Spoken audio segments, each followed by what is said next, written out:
Kita tiba di segmen keempat pemirsa dalam program Bukan Perempuan Biasa on TV Sosial. Masih bersama Ibu Emma di sini, seorang pendidik ya, pegiat literasi dan mahasiswa, ibu rumah tangga juga. Ini luar biasa nih ya, apalagi tinggal di dataran tinggi PP Makassar. Waduh, gimana tuh? Iya. Baik, saya kan bertanya ini mengenai hal-hal yang lebih soft lagi. Mungkin bagi waktunya nih Bunda, gimana tuh bagi waktunya kan? Aduh, empat bidang ini, mana benar. Terus bagi diri lagi ke pusat kota Makassar, terus bagi diri ke dataran tinggi. Itu gimana tuh mobilitasnya untuk manajemen waktunya gimana? Memang karena mobilitas saya sangat tinggi, itu makanya tadi itu saya sudah buat plafonnya, saya sudah buat schedule-nya 24 jam. Jadi jauh-jauh hari itu misalnya ada kegiatan di Makassar. Berarti saya harus bangun itu yang biasanya bangun pukul 4, harus bangun pukul 3. Dan harus selesai, saya harus masak dulu, harus selesai makanan di rumah baru saya harus go. Kemudian bangun pukul 3. Iya, pukul 3. Itu pukul 3. Jadi itu harus saya checklist. Kalau misalnya bangun pukul 3, saya kan ada di catatan tiap hari. Itu yang saya checklist, saya tempel di kamar. Jadi malamnya kalau semua terlaksana saya checklist semua, gitu. Dan itu harus ketat. Karena kapan nggak ketat, ya kata orang nggak mudah juga sih. Tapi setelah kita jalankan itu ternyata ya biasa saja. Alhamdulillah maksudnya ya. Bisa dilewati semua seberat apapun. Mau banjir, itu saya pernah loh ikut itu. Di sini itu guru penggerak angkatan 5 itu di atas itu di Lemoa, turun ke sini dari Sapaya turun, itu kan banjir. Kecamatan Manuju, ya. Itu kan jembatan itu ada 2 jembatan kan di sana sudah ambruk. Betul. Nah itu saya dari 2 tahun terakhir ini sering kejebak banjir di situ dan sampai sampai jam 12 malam saya bawa anak loh. Pada saat itu ke Makassar pengen balik ke Goa lagi. Dari atas turun pengen ke sini. Karena pagi jam 7 sudah harus ada di hotel sini pelatihan. Nah, itu jadi workshop. Berarti kemudian gimana tuh Bunda? Muter nggak? Enggak, saya tunggui sampai airnya turun. Jadi kan malam saya turun. Karena memang rencananya saya turun karena memang sudah ada SPPD-nya. Jadi oke, kita harus jalan. Jadi yang kayak begitu tuh di perjuangan itu bawa anak kadang juga anak ikut ke kampus karena masih kecil. Misalnya saya izinkan ke gurunya bisa saya bawa, jadi biasa belajar daring anak saya.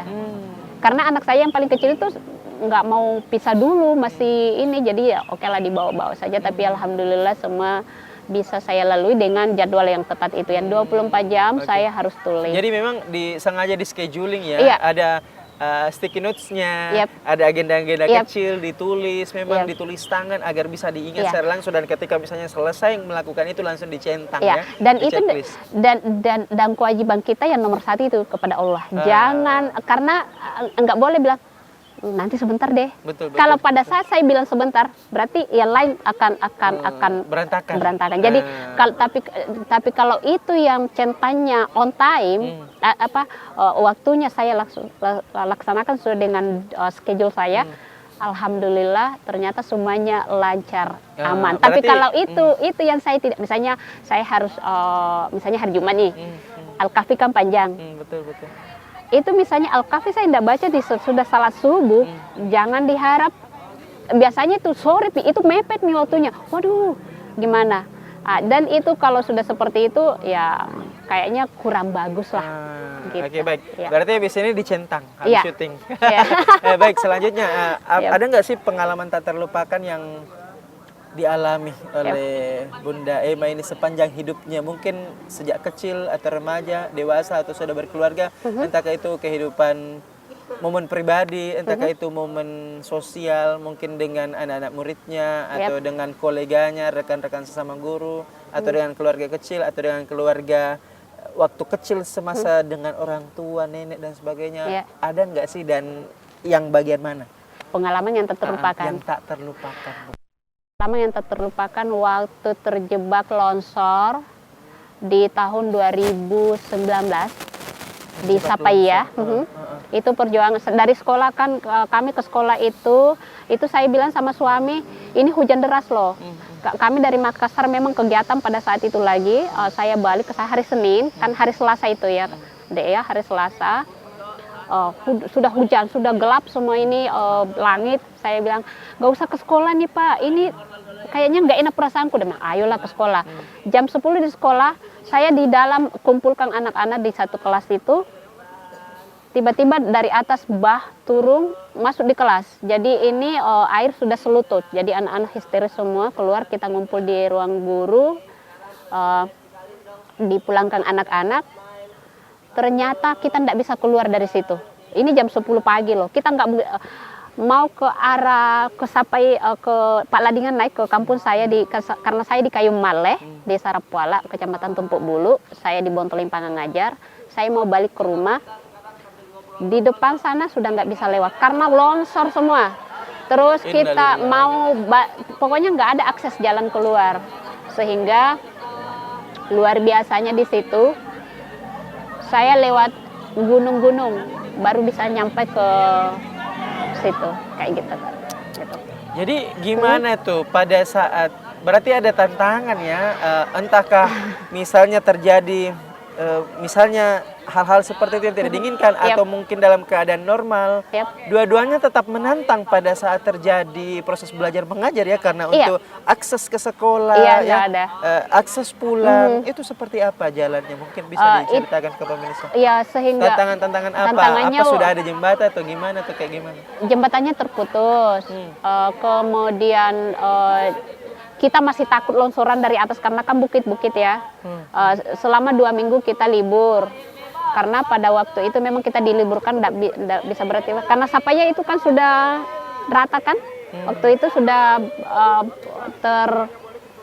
tertutup longsoran. Sehingga kami ke sekolah itu 2 minggu libur.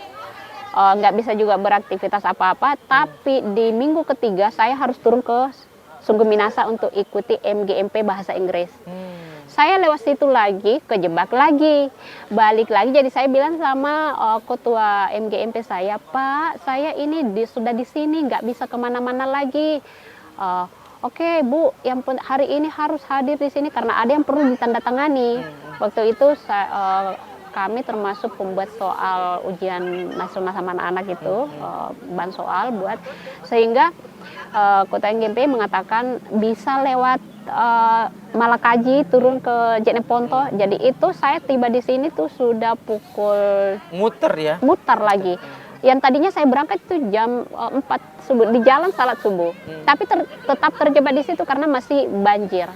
Masih longsoran, nggak bisa. Jadi kita itu kayak kalau keluar dari sana itu kayak ibu-ibu yang mau ke kebun. Oke, baik, ini semakin seru, tapi insya Allah kita akan kembali lagi di segmen berikutnya, di segmen kelima. Tetaplah bersama kami di Bukan Perempuan Biasa.